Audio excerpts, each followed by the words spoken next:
नमस्कार और जय श्री कृष्ण। श्रीमद् भगवत गीता और उसके पहले अध्याय अर्जुन विषाद योग के 14वें श्लोक का आज हम सार्थ पाठ करेंगे।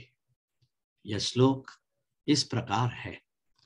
ततः श्वैतेर्हे ययुक्ते महती स्यन्दने स्थितो माधव पांडवश्चैव दिव्यो शंखो प्रदद्मतुः।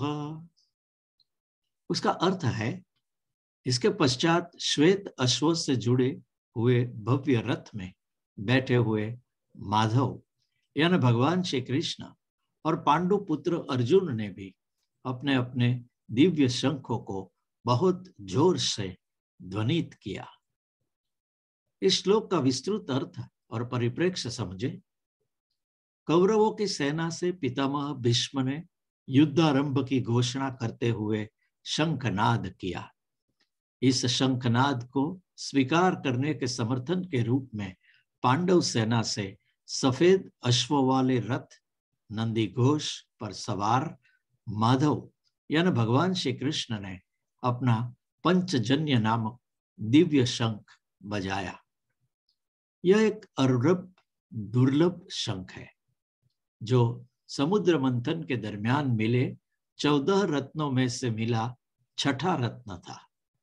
जब श्री कृष्ण और बलराम जी की शिक्षा ऋषि सांदीपनि के आश्रम में संपूर्ण हुई, तब गुरु दक्षिणा के स्वरूप में वे दोनों गुरुपुत्र पुनर्दत्त को दैत्य शंखासुर से वापस लाने समुद्र तल तक गए। तब वह दैत्य एक शंख में निद्राधीन था। उसे मृत्यु देखकर उन्होंने वह शंख रख लिया जो पंचजन्य शंख ही था।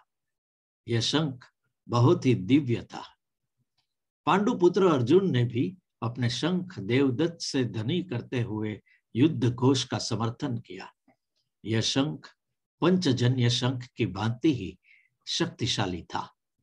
यह अर्जुन को वरुण देव से वरदान स्वरूप मिला था। यह कहा जाता है कि धर्म युद्ध में इस शंख को धारण करने वाला कभी पराजित नहीं हो सकता, और जिस अधर्म के विरोध में होने वाले युद्ध में यह दोनों शंख उपस्थित हो, वहां धर्म की विजय होकर ही रहती है।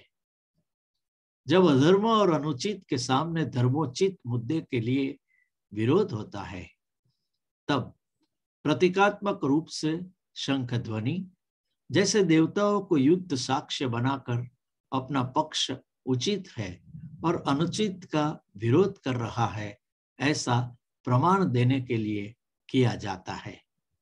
हम भी जब सच्चाई के पक्ष में हो और कोई अन्याय को रोकने की कोशिश में हो, तब इच्छा रखते हैं कि हमारे बड़े हमें समझे और हमारा साथ दे। उनके आशीर्वाद लेकर ही हम अन्याय का विरोध करते हैं, जिससे हमें विजय प्राप्त हो। क्या हम अपने अंतर्मन के भीतर चल रहे न्याय अन्याय के युद्ध में अपना स्वार्थ देख कहीं न्याय के विरुद्ध शंखनाद तो नहीं कर रहे हैं? यह हमें सोचना चाहिए। और यही है मानव जीवन में इस श्लोक का महत्व। श्रीमद् भगवत गीता उसका पहला अध्याय अर्जुन विषाद योग हर रोज।